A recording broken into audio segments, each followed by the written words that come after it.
algunos con suspenso, otros esperando que sus notas hubieran sido mejores y no han conseguido lo que esperaban. Llega un momento difícil para ellos y para nosotros, para los padres, porque todos queremos lo mejor, ¿no? Y queremos pues, que nuestros hijos, pues oye, pues si pueden sacarlo todo notable y sobresaliente, estupendo, pero no es así en todos los casos, por lo menos en el mío no. Yo por más que lo intento no lo consigo. ¿Qué tenemos que hacer? Bueno, pues gracias a nuestro psicólogo Antonio García Moreno, que lo tenemos aquí, nos va a dar hoy unas pequeñas pautas de cómo afrontar, Antonio, muy buenas tardes, muchas gracias, cómo afrontar estas situaciones, ¿no? Porque se dan diferentes casos. Los niños que se frustran porque no sacan la nota que ellos quisieran. Los que son baguetes y se nos han dormido en los laureles y nos han traído algún suspenso. ¿Cómo reaccionamos los padres según las edades? Porque es complicado esto. Sí, la verdad es que es una tarea bastante complicada y yo pienso que de las que generan más conflictos en toda la familia. Y estrés. Sí, sí, sobre todo para los padres y a veces también para los niños. El hecho de enfrentarse a las tareas y a los exámenes a veces es una de las épocas en las que se generan más conflictos y más discusiones y luego llegan las vacaciones y desaparecen muchas veces toda esta fuente de conflictos que existe entre padres e hijos, porque es algo bastante... Los padres saben que los niños están jugando su futuro, según también la edad, en mayor o menor medida, pero los niños quieren jugar, quieren pasar el rato de otra forma y a veces es difícil compaginar esas dos motivaciones. ¿Qué hacemos, por ejemplo, ante un joven, unos 13, 14 años, que no le ha ido muy bien el curso? ¿Cómo afrontamos eso? ¿Cuál es el mejor método? No sé si para motivar o sobre todo para mitigar los enfrentamientos, los encontronazos o por lo menos saber llevar esos suspensos y sacarle provecho al verano. Todo depende de por qué, la causa de por qué han venido esos suspensos, porque en el tema escolar hay varios factores siempre implicados y hay niños que se esfuerzan mucho pero no tienen capacidad suficiente para aprobar, entonces en esos casos sería diferente. Hay otros que tienen capacidades de sobra y que pues no se esfuerzan y al final acaban suspendiendo y claro, no se puede actuar de la misma forma en un caso o en otro. Entonces, como durante todo el curso escolar los padres habremos estado viendo el esfuerzo que ha puesto nuestro hijo en las tareas educativas, en las tareas del colegio, y demás. en los exámenes, cómo se los ha preparado. Entonces, si nosotros hemos visto que nuestro hijo o nuestra hija se ha esforzado, ha estudiado lo suficiente y luego ha suspendido alguna, pues en ese caso no podemos ni castigarlo ni echarle esa carga encima, porque es como si le pedimos, él o ella no ha podido dar más de sí. Es como si a una persona que le tiene algo en la pierna y está coja, le pedimos que corra igual que uno que tiene todas sus plenas capacidades. No podría, entonces no podemos, porque no llegue a nuestro objetivo, no podríamos castigarlo, por ejemplo. Pero es muy diferente el caso de los niños que realmente nosotros lo hemos estado viendo, no se ha esforzado, le hemos estado diciendo te tienes que poner a hacer las tareas, no se ha puesto, ha llegado el examen y ha estado viendo la tele o ha salido con sus amigos y luego coge y suspende. Pues en ese caso, pues si el niño ya está sobre la adolescencia, pues evidentemente el verano no puede ser igual que si hubiera aprobado, porque lo hemos estado avisando durante todo el curso, hemos expuesto antes las consecuencias que tendría si no aprobase, sabe la repercusión que tiene y ya tiene, igual que quieren ser adultos para otras cosas, como por ejemplo para salir o para organizar ellos sus actividades de tiempo libre, pues también tienen que ser adultos con las consecuencias. Si un adulto no hace su trabajo, a final de mes no cobra o lo despiden. Ajá. Entonces, un niño de estas edades ya, que está entrando en la adolescencia o adolescente, si no ha hecho bien su trabajo, pues en verano tendrá que trabajar y tendrá que tener una consecuencia. En el otro caso, en el caso del niño que realmente pues el sistema educativo no está diseñado para ellos porque tienen menos capacidades, pues lo que hay es que buscar la forma de ayudarlos a que lleguen. Entonces sería interesante ver dónde fallan, si son técnicas de estudio lo que le faltan, si necesita algún apoyo extra, porque hay niños que tienen suficiente con las explicaciones del colegio y otros que necesitan que les expliquen más y de otras formas algunas cosas, pues habría que verlo, pero sobre todo en estos casos habría que ver cuál es el problema real de por qué este niño o esta niña no está llegando a los objetivos y entonces, una vez que se detecta, ponerle la solución. Claro. ¿Qué hacemos con esos niños? ¿Cómo actuamos los padres? Porque yo sé que también Es difícil y estoy segura que en casa habrá quien lo haya sufrido. Estos niños que se frustran, pues por ejemplo, porque ellos desean sacar grandes notas o sobresalientes, todo sobresaliente, todo, y no llegan a, bueno, hay algunas que fallan, en vez de sobresaliente tienen notables, pero se sienten frustrados con ellos mismos. Es difícil reaccionar ante ellos. ¿Cómo podemos ayudarlos? Claro, este es un tema que yo creo que habría que empezar a trabajarlo desde pequeñitos, porque muchas veces la frustración se la han transmitido a los padres por ser demasiado exigentes con ellos en etapas incluso tempranas. Y es verdad que los niños y las niñas desde pequeñitos vienen con una motivación para aprender. Ya de bebé, pues, si observamos, Absorber todo claro, lo que tienen alrededor. y les encanta aprender cosas nuevas. Un niño desde pequeñito, con meses, pues todo lo quieren conocer, lo lleva a un sitio nuevo y están deseando de aprender cosas nuevas. Entonces, muchas veces los padres, con las exigencias que trasladamos a los hijos, le transmitimos una presión excesiva y eso hace que ellos al final sean demasiado autoexigentes. Entonces, siempre que se pueda hay que intentar desde pequeñitos introducirlo en las tareas escolares y en el hábito de estudiar de una forma con una motivación de mira qué bien que hoy vamos a aprender esto. Y ponernos al principio, cuando son pequeñitos, pues ponernos con ellos, con 4 o 5 años, cuando empiezan a tener que hacer alguna ficha o alguna actividad, algún trabajo para el colegio, que normalmente empiezan por cosas que les gustan, como manualidades, fichas, trabajos para el Día del Padre o de la Madre que le tenemos que ayudar. Entonces son cosas que aprovechamos la motivación que ellos tienen de aprender y de estar con nosotros, para que poco a poco, conforme van haciendo este tipo de actividades, se les va creando el hábito. Ajá. Entonces, al principio nosotros estamos con ellos porque, bueno, alguien tiene que estar con los niños haciendo eso porque en estas etapas son muy pequeñitos para hacerlas solas. Entonces llega un momento que cuando va pasando el tiempo y van teniendo experiencias positivas junto a su padre o su madre realizando estas actividades, la motivación ya va siendo de ellos mismos. Han cogido el hábito de todas las tardes a una hora ponerse a hacer una actividad escolar. Entonces poco a poco los padres pueden ir retirándose y dejándole más autonomía a los niños. Ya un niño a lo mejor con 7, 8 años o 9, a lo mejor ya no necesita que el padre o la madre esté ayudándole a hacer la tarea, sino pues que esté por allí y... Por si surge alguna duda, ¿no? Claro, más o menos pendiente de si tiene o no tiene tareas, porque todavía están cada vez, según avanza la edad, son ellos más autónomos y son más capaces de recordar si tienen tareas o no, de organizar el tiempo, pero mientras más pequeñitos son, tienen que estar más los padres en esas tareas porque no pueden hacerlo a ellos porque no tienen la capacidad. Entonces, organizarle el tiempo y decirle a partir de esta hora se empieza a estudiar, tiene estas tareas, las revisa la agenda y ve las tareas que tiene, pero las tareas las va haciendo el niño. Si tiene una duda, pues entonces es cuando acude el padre o la madre, pero mientras tanto nos intentamos retirar un poco incluso del espacio para que poco a poco ir transmitiéndole esa autonomía al niño o la niña. Y luego llega ya, pues, a partir de los 10, 11 años o 12, depende también de la madurez de cada uno, pues los padres tienen ya casi que empezar a retirarse completamente, porque ya tienen la capacidad ellos de administrar el tiempo, ya saben perfectamente que tienen que hacer tareas, han tenido 10 años para instaurar el hábito y simplemente los padres y las madres pues deben estar pendientes de que lo hagan al final del día, a lo mejor a ver las tareas las ha hecho y de las notas que van sacando al final y poco a poco reconduciendo porque no podemos perder de vista que por muy responsable que sea nuestro hijo, son niños. Sí. Y siempre van a preferir jugar o estar viendo la tele, los dibujos o la serie que les guste a estar haciendo tareas, porque cuando un niño tiene 10 o 11 años las tareas ya no son tan agradables como cuando tenían 5 que le ponían que hiciera una ficha. Ahí pues ya tienes que resolver ecuaciones. Problemas, el idioma y ciertas... Son cosas que muchas veces pues son un poco más pesadas.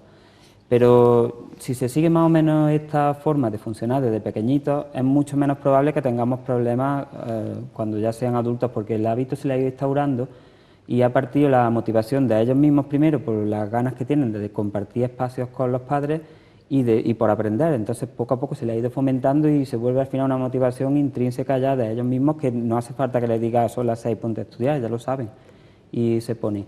Sí es verdad que es muy importante, yo me he encontrado muchas veces con padres que han intentado hacerlo, pero bien por el modelo educativo que hay, que algunas veces hay algunos niños que no les viene bien y acaban frustrándose, o bien porque los padres han sido demasiado exigentes y le han puesto a los niños en situaciones que han tenido que aprender cosas que todavía no estaban Metas preparados. demasiado altas, ¿no?, para Claro. ellos. En estos casos, pues muchas veces la autoestima de los niños acaba resintiéndose y eso es un problema importante porque hay muchos casos que llegan a tener dificultades muy importantes que hasta el punto de que los profesores del instituto y los padres empiezan a pensar que puede tener algún trastorno o de déficit de atención o porque no saca el rendimiento que debería de sacar y no ocurre nada de eso, es simplemente un problema de autoestima y de frustración porque se ponen delante de las tareas y ven que no alcanzan, que no las hacen bien, que le ponen un problema y no son capaces de resolverlo.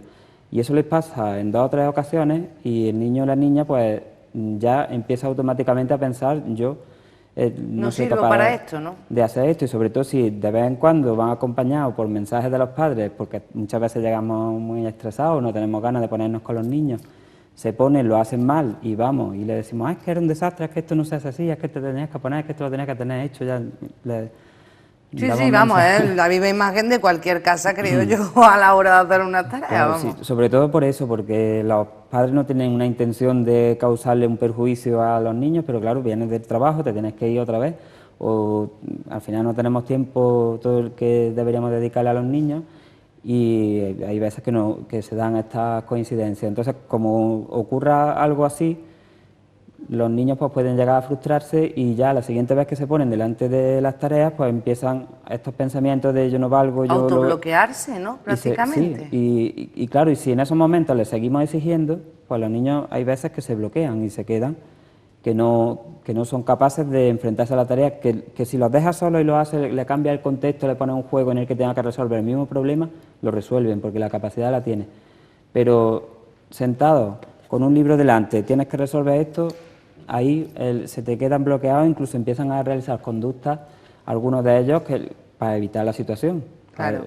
Lo tiran el libro al suelo, le pegan al hermano, insultan, porque saben que así al final, pues bueno, aunque lo castiguen, pero por lo menos lo van a quitar de en medio de la tarea esa que le crea esa sensación. Entonces, en esos casos tenemos que intentar incluso motivarlos mucho más y intentar volver a convertir esa tarea que al principio le está resultando frustrante en algo positivo. Lo primero es ver qué es lo que está fallando, si es que no llega por el nivel que tiene y darle refuerzo en el campo que sea y trabajar la autoestima con los niños. Hay algunas veces que se necesita un tratamiento especializado de un psicólogo, de algunas sesiones para orientarnos un poco en cómo mejorar la autoestima de los niños o de cómo hacer ese cambio para conseguir que vuelva la motivación al hacer las tareas, pero en la mayoría de los casos tiene solución y es verdad que luego te das cuenta y los profesores incluso de que no tenía un trastorno de déficit de atención ni tenía...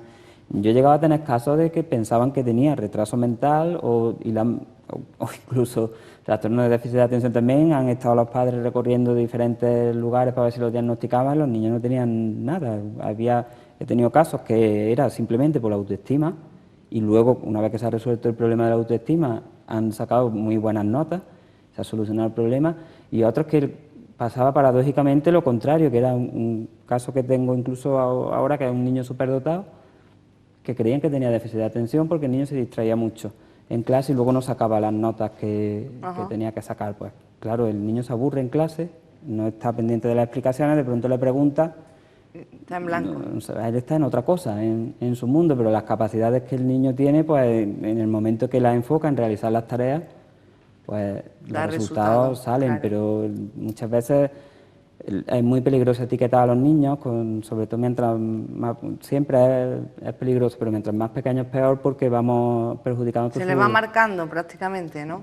Si desde pequeño se dice este niño es hiperactivo y empezamos a intentar tratarlo como un niño que tiene problemas, pues el niño al final acaba teniendo problemas.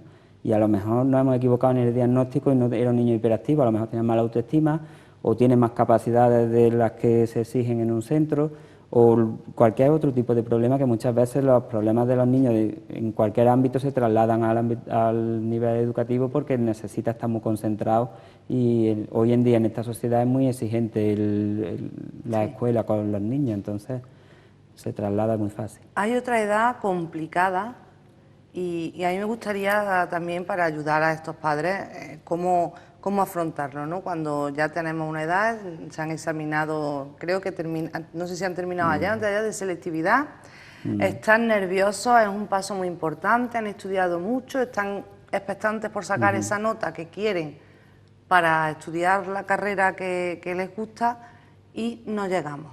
¿Cómo actuamos los padres? ¿Cuál es? Porque, hombre, habrá padres que digan, pues podía haber esforzado un poquito más, o habrá padres que, bueno, pues no pasa nada, estudia otra carrera, pero una manera de ayudar a los hijos y de ayudar a los padres, en ese caso, a sobrellevar de la mejor manera posible, pues quizás es lo que ha faltado para llegar a esa nota esperada en esas edades. Claro, siempre depende del caso, porque es como hablábamos antes, si vemos que nuestro hijo o nuestra hija se ha esforzado muchísimo y no ha llegado, la actuación debe ser diferente de si es que no ha hecho, no le ha puesto ni siquiera interés y ha suspendido, porque el caso es opuesto. Pero sí es verdad que los padres no debemos de perder de vista la perspectiva real que eso tiene de importancia en la vida del niño o de la niña, que es verdad que la selectividad es algo bastante importante, porque te puede condicionar a que al final tu futuro profesional esté en un sitio o en otro. Claro. Entonces tiene su importancia, pero bueno, en el peor de los casos se puede repetir el año siguiente. Entonces, ¿qué significa? Que pierdes un año de tu vida. ¿Y qué? ¿Realmente es tan importante perder un año que puede ser importante, pero que lo mismo luego acaba la carrera y por cualquier circunstancia pues no hay trabajo de tu campo que has elegido, que te gustaba mucho y te tiras un año echando currículum y lo has perdido igual? Entonces, en los casos de los niños que se esfuerzan mucho y suspenden o bien sacan muy baja nota y no pueden acceder al terreno laboral que ellos quieren, pues bueno, tampoco es el fin del mundo. No se hace un drama de esto, ni mucho menos, ¿no? La mejor manera es, a lo mejor, ayudarlos a elegir, bueno, pues este año para que mientras que te vas preparando puedas hacer otra cosa, claro, o puedes esforzarte en no perder el tiempo y prepararte cualquier otra cosita y lo acompaña a la carrera o tal, algo así, ¿no? En función del caso, porque hay niños que a lo mejor sacan un 7 de nota media. Pero necesitan un 8 querían un 8. Pues bueno, a lo mejor en ese caso no vas a perder un año de tu vida para... Claro. Pero sí que es verdad que a lo mejor quería un 8 para estudiar una carrera determinada y saca un 7, pues te da acceso a otras muchas que a lo mejor son similares a la que tú querías y puedes entrar y después cambiarte a la otra, o una vez que acabe una, volver o bien una vez que... Hay veces que nosotros cuando somos adolescentes no sabemos realmente lo que implica una carrera, los conocimientos, tenemos idealizada la que hemos elegido, pero a lo mejor te metes en otra diferente y te gusta después más. Entonces, pues en esos casos se trataría de intentar acompañarlo a ver cuál es la solución mejor que podemos encontrar. Pues no te gusta esta, vamos a intentar ver si podemos hacer una que luego puedas enlazar cuando acabe con la que te gusta, o bien otra del mismo campo en la que tú te puedas desarrollar profesionalmente de forma adecuada también. Ese es un tema importante porque muchas veces los padres queremos que nuestros hijos lleguen a cumplir nuestros sueños y no debe de ser así. Tenemos que ayudarlos a que ellos sepan elegir, pero es verdad que se encuentran en una edad que tampoco tienen claro lo que quieren hacer en el futuro. ¿Cuál es la mejor manera de echarle un capote en ese sentido? Porque es verdad que yo estoy segura, y de hecho conozco a algún caso que como que se estresan de pensar, pero bueno, ¿y qué hago? ¿Qué elijo? Tengo que tirarle por aquí, pero ¿y si no me gusta? Porque de aquí hay 2 asignaturas que no me gustan y de la otra es muy complicado. Es una decisión muy importante en edades que a lo mejor hace 20 años, pues esas edades eran un poco más maduras que ahora, entiendo yo. Claro, sobre todo porque se enfrentan a una decisión tan importante de decir a qué me voy a dedicar yo, qué tipo de persona voy a ser, y no tienen las herramientas necesarias para elegir, porque tú tienes un nombre de una carrera, pero tú no sabes lo que significa eso, claro, salvo que tu padre, tu madre o algún familiar o conocido lo desempeñe y de primera mano lo conozca. Pero tú no sabes realmente qué es ingeniero, agrónomo o perito, no lo sabes realmente. Si no tienes a nadie conocido, tiene un nombre, sabes que las matemáticas, el dibujo, pero ya está. Las asignaturas que se dan en el instituto no tienen nada que ver con las asignaturas que luego uno cursa en la carrera que le hacen ser un buen profesional. Entonces es importante ver el campo en el que ese niño o esa niña se siente satisfecho y realizado, y para el que tiene más habilidades, porque a lo mejor te gusta muchísimo que hemos puesto, por ejemplo, de ingeniero de monte y camino. Y, ya está. Y luego resulta pues que tú no tienes habilidad para las matemáticas o para la física y para estas cosas y se te da mucho mejor las letras y a lo mejor estás equivocándote, por mucho que te guste eso, pues te lo puedes dedicar a una afición y enfocarte más a una carrera que a lo mejor te pueda satisfacer más y desempeñarte mejor, porque si entras en una carrera para la que no tienes capacidad, al final te vas a frustrar y no te va a salir ¿Y qué bien. papel desempeñamos los padres ahí? Yo creo que enseñarlo un poco, porque la parte que le falta es la práctica, entonces le podemos intentar, dentro de nuestras posibilidades, mostrarles en qué consiste un trabajo, en qué consiste en otro, para que a ellos darles esas herramientas que les faltan, porque a ellos su motivación la conocen. Las asignaturas que les gustan más y que les gustan menos también, pero lo que les falta realmente es el terreno de campo, el saber realmente pues, qué hace un médico en su día a día o Claro. qué hace un auxiliar de clínica en su día a día. Pues si podemos llevarlos a que vean lo que hacen o que hablen con alguien que esté desempeñando esa labor, ahí sí que les vamos a ayudar. Pero elegir por ellos no, ¿verdad? Claro, la decisión última siempre tiene que ser del... O sea, que muchas veces hay familias que imponen, oye, tú tienes que estudiar esto, pues porque, bueno, su forma de educar y yo respeto todo, pero quizá eso no ayuda tampoco a que esa persona el día de mañana, puede ser que sí, que se haya alegrado de seguir el consejo que le haya dado su padre o su madre, puede ser que no, que se haya quedado con su cosita de por qué no haría yo aquello si era lo que a mí me gustaba, ¿no? Claro, es importante asesorarlos y explicarles porque los niños realmente muchas veces no saben y a lo mejor tú quieres ser con cualquier oficio que a ti te gusta mucho, pero que tu padre o tu madre saben que en ese oficio o bien no hay trabajo, ninguno en estos tiempos en los que estamos, y al final tú vas a hacer tu carrera, pero vas a quedarte en paro y no te va a servir absolutamente para nada, o bien los trabajos disponibles que hay pues te van a dar una calidad de vida que no son los mismos que con otro tipo de estudios. Entonces te pueden asesorar, pero la decisión última sería bueno que la tomase siempre el adolescente, que es porque es su vida, es su tiempo, y luego si va forzado a una carrera es muy probable que no...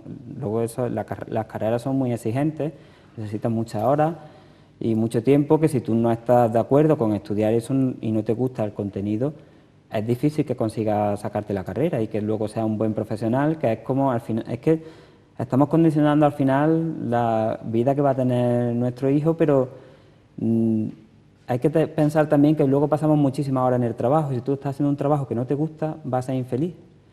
Entonces es preferible que seas bueno en tu trabajo, que intentes, que te motive, que te desarrolles personalmente lo mejor que puedas en el trabajo que tú elijas, siempre asesorado por los padres, porque luego vas a ser mucho más feliz. A lo mejor no consigues tener un yate, pero bueno.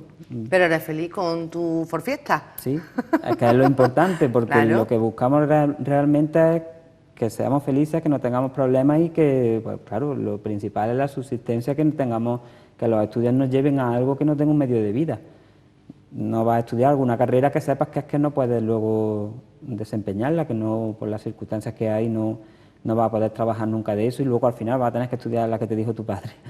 Pues mejor hacer un poco de esfuerzo ahí en explicarle, enseñarle, llevarlo incluso, porque hay muchas carreras que se ven muy bonitas, arqueólogo, por ejemplo, o geólogo, que la pintan en las películas para Indiana Jones, pues se va, es súper entretenido. Luego el trabajo de un arqueólogo, ¿cuál es? Irse a la mitad del desierto a pasar un montón de calor, que es muy bonito para quien le gusta, pero es que a lo mejor el que tiene una idea idealizada de eso, pues irse por las montañas a estudiar una falla, a hacer mediciones que es el trabajo final de un geólogo, por ejemplo, o meterse en un barco y tirarse sentado allí, haya tormenta o no, metiendo una sonda y simplemente analizando datos en un ordenador, a lo mejor te gusta y tienes que cogerlo, pero a lo mejor no es lo que tú habías pensado. Entonces es muy importante que si conocemos a alguien del campo, que le expliquen qué es lo que se hace en ese trabajo realmente para evitar frustraciones importantes después. Bueno, esperemos que este año sean muchas menos las frustraciones y sobre todo que aprendamos a echarles una mano, a estar ahí, pero manteniendo ese espacio, ¿no? Respetando el espacio de los niños, que es muy importante. Antonio, llega el verano, nos vamos de vacaciones, déjame tu libro, porque esto es el libro de cabecera para estas vacaciones, Sí, sí. ¿verdad? Yo Para creo que la no playa, puede, para la piscina y empezar el curso el año que Y viene. con fuerza, con las pilas recargadas y los niños, porque es muy importante, no lo hemos dicho, pero es muy importante que los niños también descansen en verano. No podemos agobiarlo, acaban el curso y comenzamos a estudiar otra vez inmediatamente. Tienen que tener su espacio para relajarse, para desconectar, para empezar El con día es fuerza. muy largo y se pueden ocupar una horita al día en cierta cosa y el resto del día un poco más a descanso y a disfrute de, bueno, de lo que es el ocio del verano. Y para nosotras una tarea, para nosotras y para nosotros una tarea como es el arte de entender y educar a tu hijo. Este libro yo lo recomiendo para este verano, es muy cortito, se lee muy fácil, muy agradable. Nos lo llevamos a la piscina, a la playa, entre horas en la siesta porque no nos apetece dormir, que es raro, ¿no? Porque aquí somos muy de dormir la siesta, pero bueno, ratito a ratito lo vamos leyendo y nos va a servir, es una guía muy práctica para ayudarnos en el camino difícil de ser padres. Nadie nos dijo que esto fuera fácil, pero bueno, siempre que tengamos la ayuda de profesionales como es Antonio García Moreno, con este pedazo de libro, de este manual completísimo desde el nacimiento a la adolescencia, estoy segura que nos va a ser mucho más fácil nuestro día a día. Muchísimas gracias, Antonio, por compartir con nosotros esta semana. Volvemos la temporada que viene y yo espero tenerte la temporada que viene Sí, por aquí sí. también de vez en cuando. Claro que sí, después del verano pues estaremos aquí con vosotros tratando todos los temas que sean de interés. Estupendo, pues muchísimas gracias, enhorabuena de nuevo por tu libro y nos vemos a la vuelta. Felices vacaciones. Muy bien, muchas gracias. Nosotros nos marchamos ahora para poner el broche final.